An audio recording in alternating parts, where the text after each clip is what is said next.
Magandang araw mga kaibigan. Bigyan natin ngayon ng opinion reaction itong article sa Bilyonaryo.com. Nagsalita ang inahan ni late Paulo Tantoco at nananawagan ng compassion. So, ito ang title sa Bilyonaryo.com. It made me shed tears. Nena Tantoco calls for compassion, tells Amy Marcos First Lady had no role in son's Paulo death. Wala daw kinalaman si First Lady Liza Araneta Marcos sa kamatayan ng kanyang anak. So 41 minutes ago itong so basahin na lang natin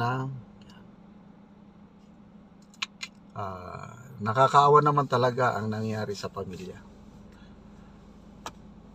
Bilyonaryo Nena Vargas Tantoco has publicly appealed for compassion and truth following the death of her son Paulo B. Tantoco in a Beverly Hills hotel earlier this year, urging the public not to politicize the tragedy or target those uninvolved. In a deeply personal statement posted on Bilyonaryo social media 4 days ago, the Rustan matriarch said Paulo died on March 9, that's Manila time, while accompanying his wife Dina, who serves as the social secretary to First Lady Liza Marcos, on a work trip to California. Ito yung post ng Mrs. Tantoco, Nena Tantoco. Sabi niya, he died in the hotel room where he and his wife were staying. The First Lady was not involved in any way with our son's death. Tantoco acknowledged that her son had used coke, alam nyo na yung coke as confirmed by the autopsy, but clarified, sabi niya, yes, our son used coke and it did not come from the First Lady, nor was she involved. She stressed that nowhere in the autopsy did it say he died of an overdose, and criticized reports based on half-truths. So sabi ni Mrs. Tantoco, yung mother, the complete autopsy report will come and it will be publicly known. Yes, ito ang hintayin natin kasi ang basihan lang natin yung Los Angeles Hollywood News, hindi kompleto. So maganda talaga malaman natin yung full autopsy report. Ano pa? It made me shed tears not just for myself but also for his wife and his children. So ulitin ko, nakakalungkot talaga itong nangyari. So dagdag pa ng inahan, sabi niya, it's hard enough to lose a loved one, especially a son who, as far as we know, did a lot of good, loves the poor, and always caring and loving to his parents and his wife and children. He was kind and compassionate and hard-working. Yan po ang payag ng nanay. And ako, narinig ko si Attorney Ferdinand Topacio nung bago itong pangyayari. Nagsalita si Attorney Topacio, sabi niya, kilala ko si Paulo Tantoco.